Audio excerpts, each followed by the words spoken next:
Bonjour à tous et à toutes. Donc, nous allons parler justement des champs électromagnétiques.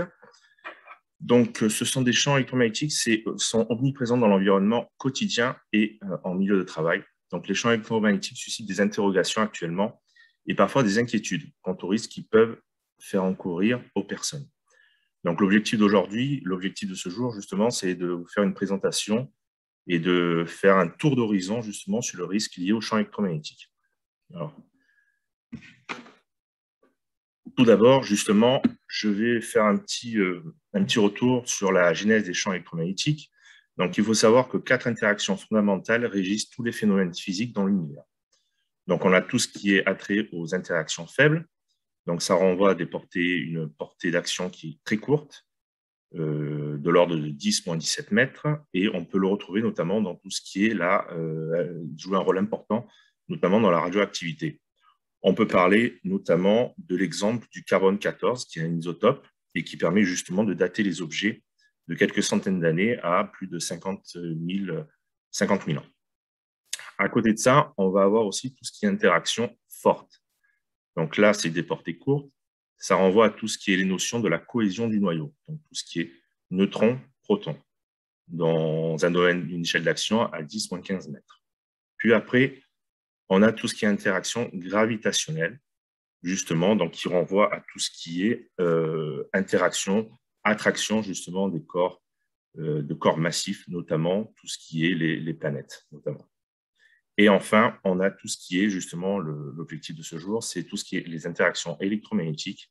Justement, ça va renvoyer à tout ce qui est la cohésion de l'atome et ça va régir, en fait, tous les phénomènes électriques et magnétiques. Donc, c'est le côté attractif qu'il peut y avoir ou répulsif.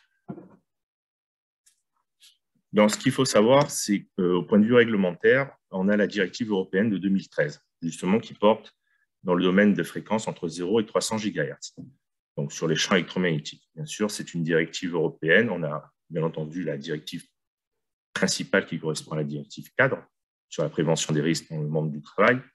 Mais après, donc, il y a différentes directives, donc notamment, là, ici, la directive européenne de 2013 sur les champs électromagnétiques, donc tout ce qui est rayonnement non ionisant. De là, vous avez aussi de cette directive des décrets, comme vous pouvez le voir, le décret de 2016, qui justement, elle, va justement traiter tout ce qui est les valeurs limites d'exposition et les valeurs d'action concernant les champs électromagnétiques. Ce qu'il faut savoir, c'est que justement, ce décret va permettre par la suite de pouvoir de quantifier justement les champs électromagnétiques dans le monde du travail et justement par le respect ou non de cette valeur d'action. Si le respect de la valeur d'action est fait, à ce moment-là, on pourra dire que la valeur limite d'exposition est aussi respectée. Donc là, vous avez sur cette diapo un spectre électromagnétique justement qui se divise en 3 parties. Donc vous avez entre 0 et 300 GHz, c'est la fréquence qu'on va appeler des champs objets. Donc on va retrouver tout ce qui est la télécommunication, on va retrouver tout ce qui est le transport électrique, les micro-ondes, les radars. Après, entre 300 GHz et 10 puissance 16 Hz, on va avoir tout ce qui est attrait à la lumière, donc l'infrarouge, la lumière visible et les ultraviolets. Et de 10 puissance 16 Hz à 10 puissance 22 Hz, à ce moment-là, on va renvoyer à tout ce qui est rayonnement ionisant. Donc, la question à se poser, c'est qui est concerné justement par les champs électromagnétiques? Alors, je serais tenté de vous dire tous les salariés, bien entendu. Donc, ça peut être des travailleurs portant des dispositifs médicaux implantés actifs. Donc, par exemple, tout ce qui est stimulateur et défibrillateur cardiaque, des implants cochléaires, des prothèses de l'oreille interne, etc. Ça va être aussi des personnes, des travailleurs portant des dispositifs médicaux implantés, on va dire passifs contenant du métal, tout ce qui est articulation artificielle, des broches, des plaques, des vis, des agrafes chirurgicales, des stents, etc. Et des travailleurs portant aussi des dispositifs médicaux à même le corps, par exemple tout ce qui est pompe externe de perfusion d'hormones, ou bien, en dernier lieu, les femmes enceintes. Donc, ce qu'il faut savoir, c'est que, pour quelques définitions, c'est que l'électromagnétisme, c'est une branche de la physique qui étudie les interactions entre les particules chargées électriquement, que ce soit au repos ou en mouvement. Et de là, justement, ce qu'on va parler, ça va être de tout ce qui est les rayonnements électromagnétiques. Donc, il y a deux façons de voir les choses. D'un point de vue corpusculaire, tout ce qui est propagation du photon, c'est là où on va... Le photon, c'est tout ce qui est transmission d'énergie, ou d'un phénomène ondulatoire. Donc, on va parler d'ondes électromagnétiques. Et justement, nous allons nous intéresser justement aux ondes électromagnétiques plus particulièrement ici. Donc, une onde électromagnétique, comme vous le voyez sur ce petit schéma, donc on voit justement le sens de déplacement ici, qui se fait à la vitesse de 300 km par seconde, qui est la vitesse de la lumière, en se plaçant dans un milieu qui est le vide ou dans l'air, d'une manière générale. Et elle va transporter justement de l'énergie, mais aussi de l'information. C'est ce champ électromagnétique. Donc, ça peut être de la communication, du smartphone, ou bien tout ce qui est post-radio. Et ce qui va, comment dire, exprimer ce champ électromagnétique, ce sont deux caractéristiques fondamentales qui sont la fréquence et la longueur d'onde. Donc, la fréquence qui s'exprime en Hertz et la longueur d'onde lambda qui s'exprime en mètres. Donc, on peut dire que le champ électromagnétique, c'est un couplage du champ électrique et du champ magnétique B. Donc, ici, par exemple, vous avez un exemple concret où on voit que excusez-moi. Donc, on voit que les charges électriques peuvent être en mouvement. Ce champ résulte donc, de la combinaison, comme je vous disais, des deux ondes. Donc, ici, par exemple, dans un premier cas, on a une lampe de chevet, justement, qui est éteinte, mais qui est branchée au niveau de l'alimentation domestique. Donc là, on va avoir un champ essentiellement électrique. Donc, il va y avoir essentiellement une tension. Du moment où on va allumer cette lampe, à ce moment-là, il va y avoir une intensité qui va traverser le fil électrique et cela va engendrer un champ magnétique. Donc, on va avoir un couplage champ électrique, champ magnétique. Concernant il faut aussi distinguer tout ce qui est champ statique et champ variable au cours du temps.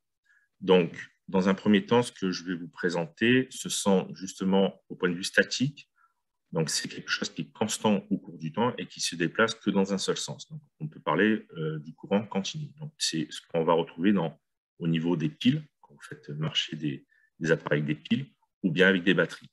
On retrouve aussi cela dans tout ce qui est le champ magnétique terrestre, est aussi qualifié de champ statique.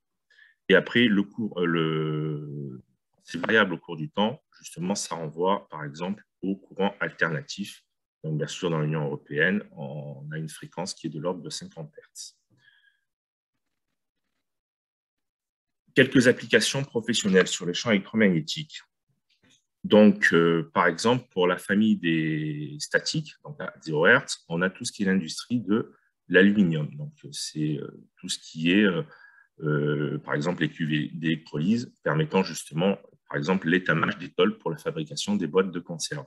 Donc, l'étamage étant une action de déposer une couche d'étain sur une pièce métallique pour le préserver de l'oxydation. Après, nous avons aussi tout ce qui est les RMN et IRM, donc tout ce qui est résonance magnétique nucléaire et l'imagerie par résonance magnétique. Dans le domaine des fréquences inférieures à 300 Hz, on va retrouver tout ce qui est la distribution d'électricité, le soudage à l'arc, le soudage par résidence ou par point, comme vous avez les photos ci-dessous, et tout ce qui est magnétiseur et démagnétiseur. Pour tout ce qui est moyenne fréquence, donc entre quelques centaines de Hertz à plusieurs mégahertz, on va retrouver dans le domaine de la sidérurgie et la métallurgie, par exemple la fusion dans les fours à creuser, dans l'industrie électronique, dans l'industrie de la chimie, on peut retrouver ça dans le monde vraiment industriel, par exemple tout ce qui est fabrication de fibres de verre ou de roche, les détecteurs de métaux dans les aéroports et les sensors optiques anti-vol. Pour tout ce qui est haute fréquence, donc de quelques mégahertz, on va les retrouver notamment dans des commandes de pont roulant, par exemple, les lecteurs optiques, les presses haute fréquence, l'industrie du bois et l'industrie textile ou papeterie plastique. Pour les fours industriels à micro-ondes, pour les hyperfréquences, donc, on a aussi donc les fours industriels à micro-ondes utilisés donc pour la décongélation d'aliments, qui peut être aussi pour tout ce qui est l'industrie du caoutchouc, par vulcanisation, Donc, exemple, tout ce qui est conception de joints de portière de voiture ou de balais d'essuie-glace, et la préparation aussi de teinture, tout ce qui est industrie du textile. Et d'autres exemples peuvent être cités.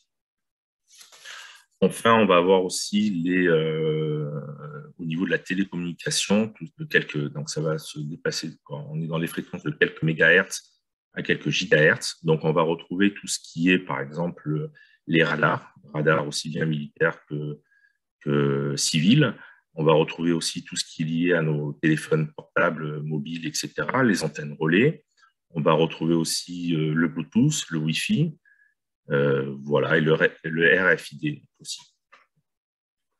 Ce qu'il faut savoir aussi, c'est que les champs électromagnétiques qui sont traités dans cette directive ne sont reconnus d'un point de vue scientifique que les effets sur du court terme. Donc, il n'y a pas de consensus scientifique sur du long terme. Donc, sur du court terme, on va avoir des effets, ce qu'on va appeler des effets directs. Ça va être des échauffements des tissus, stimulation du système nerveux. Ça peut être aussi des effets sensoriels, tout ce qui est vertige, nausée, troubles visuels. Des effets aussi indirects, donc tout ce qui est lié à l'incendie et explosion due à une étincelle, dysfonctionnement d'un dispositif électronique, y compris les implants actifs, et projection d'objets métalliques. Au point de vue, donc, comme je vous ai dit, on ne prend en compte la réglementation que des effets sur du court terme. Donc là, vous avez justement un petit document justement qui vous permet de voir en fonction de la fréquence quels sont les effets potentiels. Donc vous voyez que en dessous au point de vue statique, on va avoir des effets plutôt sensoriels, donc vertige, nausée, dégoût métallique potentiellement.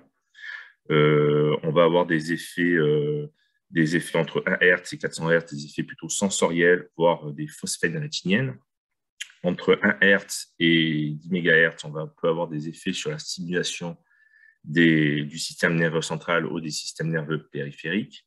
Et au-dessus de 100 kHz, à ce moment-là, on peut avoir des effets thermiques. Alors, comment justement évaluer ces champs électromagnétiques en entreprise?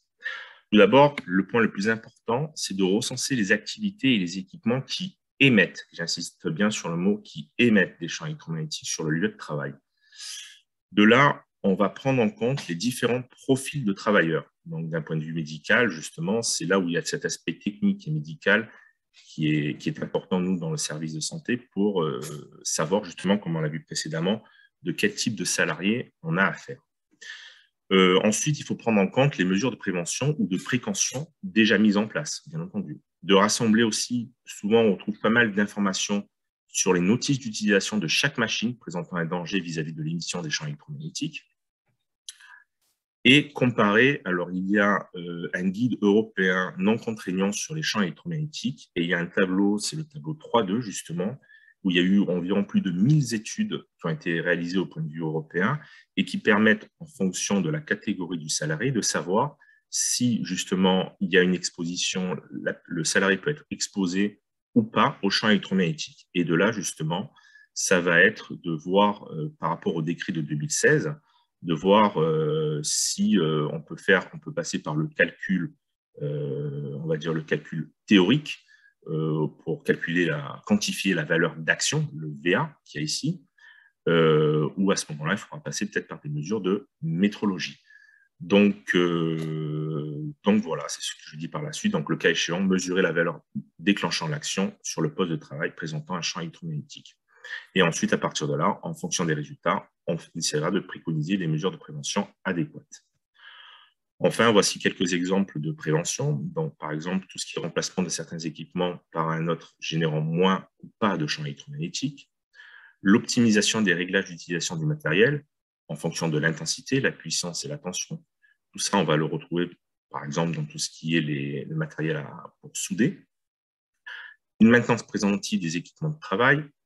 Alors, souvent, ce qu'il faut savoir, c'est que l'éloignement de quelques dizaines de centimètres permettent justement de diminuer l'exposition des salariés aux champs électromagnétiques. Donc, on a en fait une décroissance d'une fonction de 1 sur X2. Ou bien installer une cage de Faraday. Blindage, on parle aussi des blindages électromagnétiques de certaines machines. On peut aussi faire une signalétique, un affichage sur le poste de travail, et bien entendu, éviter la présence d'objets métalliques non reliés à la masse ou à la Terre à proximité de sources de champs électromagnétiques. De plus, au sein de notre service, on organise justement des visites d'information de prévention, qu'on appelle les VIP, des travailleurs avant l'affectation sur le poste de travail, si bien sûr la valeur limite d'exposition est dépassée. En conclusion, donc, il faut identifier dans un premier temps les sources d'émission des champs électromagnétiques. De là, voir s'il y a des salariés à risque particulier. De là, on se réfère par la suite au tableau 3.2 du guide européen non contraignant sur les champs électromagnétiques qui permettent de savoir oui ou non s'il y a une exposition potentielle des salariés en fonction des études qui ont été réalisées au point de vue européen. Déjà, ça nous donne déjà un cadre. De là, on va recenser des données physiques, que ce soit la fréquence, champ électrique, champ magnétique, distance, puissance. On peut aussi recenser les notices d'utilisation des appareils. Donc, c'est plutôt facile si les appareils sont plutôt récents, moins de 10 ans, on va dire. Et de là, faut-il justement, est-ce que l'analyse ou le calcul théorique suffit? Oui, non. Est-ce que justement, à ce moment-là, ne faudrait-il pas passer par une métrologie sur les champs électromagnétiques? Et à ce moment-là, votre service de santé, en lien avec la CARSAT, pourra vous aider justement dans ce domaine-là. Voilà, j'espère avoir été plutôt concis concernant ce domaine qui est champ électromagnétique, qui est plutôt vaste. Et maintenant, je vais laisser la parole à Chloé Brault pour tout ce qui est risque biologique.